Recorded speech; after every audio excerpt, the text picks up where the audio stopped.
So, can you tell me your name and what you do here, and how long you've worked with these guys, and what your interests are, and that kind of stuff? Yeah, so I'm Jordan Miller. I am a postdoc at Penn, and I was one of the founding members here.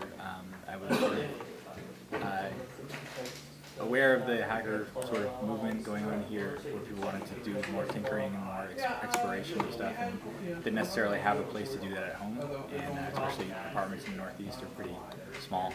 So this sort of place gives people a good avenue to do that. So I've been a member here for a couple of years, and I started learning a lot of electronics here because it was always an interest of mine, but my background is more in biology.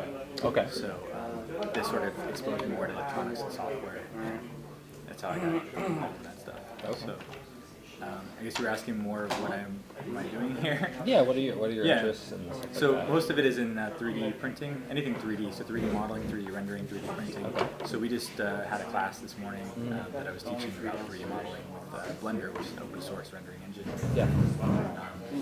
And we raised money for a MakerBot a long time ago to do some 3D printing, and we converted that into classes too for how to build a 3D printer and do your own prints. And, so actually, this as a hobby here, me learning electronics and software, turned into part of my job at Penn, where we're using the 3D printer now on a daily basis to make biomaterial scaffolds for living human cells. Right, like this one. Yeah. So that's what we're doing. Okay.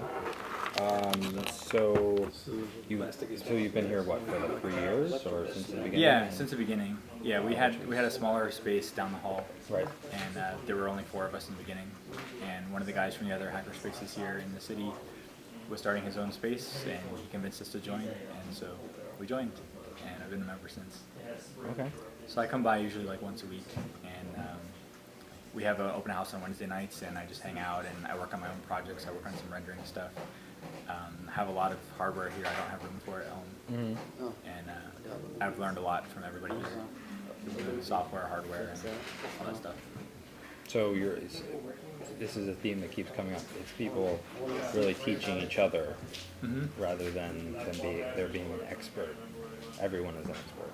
That's right. I think the power of a space like this is everybody comes to it from a different perspective, but they also have a totally different skill set.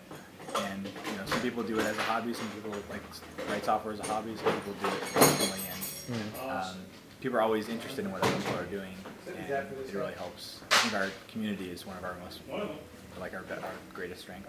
Right. Here. Okay, and that actually brings me to the last kind of general area. I've gotten different responses. Basically, is there anything?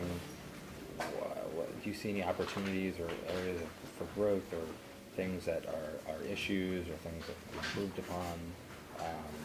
You mean in terms of like organizational structure, or that, or anything? I think that we're doing really well. We've gotten a lot of momentum recently with interest from people. Our blog hits have gone way up recently. We've started to post a lot more interesting content on there too. I think helps. Yeah. And we are getting to a place where we're becoming experts in things we started here as a hobby, and we're able to now teach other people that. So that's actually what this Blender class came about, because I've been doing it so much as a hobby, and people kept asking me, hey, what are you doing? How are you doing that? What is this thing you're talking about? What are you posting on the blog about? And they convinced me to do a class. I did a class. We had 10 people here to take the class, and everyone's rendering stuff now today. So that's great. Yeah, this was really rewarding. So yeah, I have a similar Georgia Guthrie. I don't know if you know her. Oh yeah, Georgia, she's great. And Mitch Altman. He was one of the founders of Haverspaces in general. Yeah. So I met him amazing. the same night I met Mike, and okay. they both, Georgia and Mitch kind of said to me, oh, you should try to teach some classes, because I do Max and Arduino and all that. Oh, okay, yeah. And analog stuff too. Oh, okay. Yeah, so that's great. Yeah, so this is like a double reason I'm coming here. Yeah. That I do this stuff, but also I want to do a larger kind of collaborative project about it. Yeah. Yeah. I think there's a lot of opportunity to do that, and I think as an organization, we're always trying to expand, but we're also trying to make sure that we don't contract, you know. And so there's always growing pains, especially at a new, you know, relatively new space. Right. So, but you know, we kind of roll with the punches and see what happens and deal with it. So Okay. it's been good. Okay, great. Yeah. Okay. All right. Thanks. Sure.